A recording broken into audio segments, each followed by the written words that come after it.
kiddo. I am very excited for chapter 2 of our Junie B. Jones book. Chapter 1 was pretty great. Let's get into it. Chapter 2, Just Say Right. After school pictures, we went back to room 9. I put my head down on the table. There's no such thing as monsters, I whispered just to myself. 'Cause my very own daddy told me that. And he wouldn't even lie to me. Probably.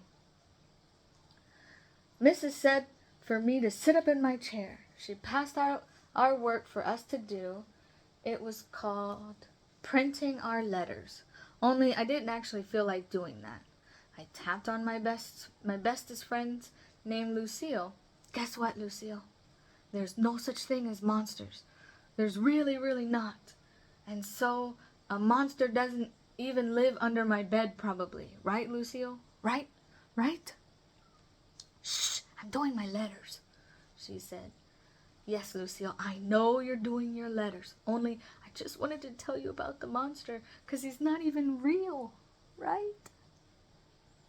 How come you're not saying right, Lucille? Just say right. Okay. Just say monsters aren't real, and I won't even bother you anymore. All of a sudden, Lucille did a mad breath. Now look what you've made me do, Junie B. You made me ruin my big G. I told you not to bother me. She quickly grabbed her paper and she ran to Mrs. to fix it. I tapped my fingers on my table. Then I turned around and looked behind me. I smiled at a boy named Crybaby William. Guess what, William? There's no such thing as monsters. And so a monster doesn't even live under my bed, probably. Right, William? Right? Right? I'm right, don't you think, William? A monster really doesn't live under my bed, does he? Plus, also, he doesn't put my head in his mouth. William slid his chair away some more. I scooted right after him. Just say right, okay, William? Just say there's not a monster under my bed, and I'll be on my way. William picked up his chair and he carried it all the way to the middle of the floor. Oh, no. Poor Junie. That's how come I had to carry my chair to the middle of the floor, too. I sat down and smiled very sweet. Right, William? I'm right, aren't I said. Only too bad for me, 'cause just then I felt hands on my shoulders. I looked up. It was Mrs. I did a big gulp. Hello, how are you today? I said, kind of nervous. Mrs. zoomed my chair back to my table. It was not fun. I picked up my pencil.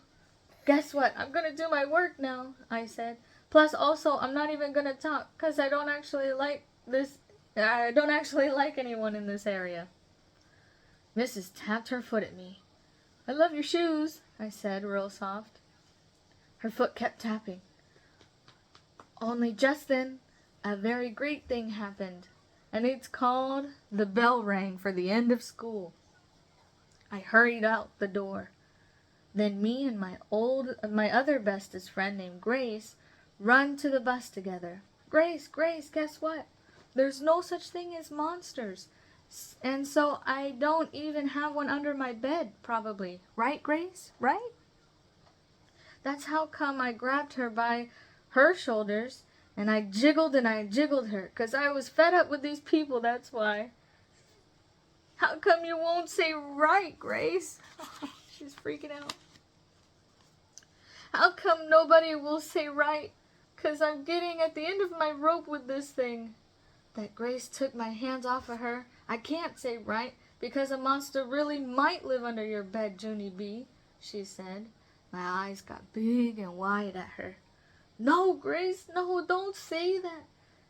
Do not say a monster might live under my bed, 'cause that cannot even be true, or else I would have spotted that guy by now. No, you wouldn't, she said. My big sister said that monsters can turn themselves invisible when you look at them, and so that's how come nobody ever sees them. That Grace looked serious at me. That makes sense, don't you think? Huh, Junie B? Right? Just then my throat got really dry and my stomach got the shakies. I looked out the window very upset, and I didn't say right.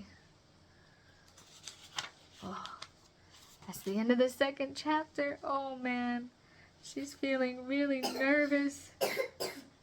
Poor Junie B. She just wanted somebody to tell her that they weren't real. I wonder what's gonna happen next. Okay, bye.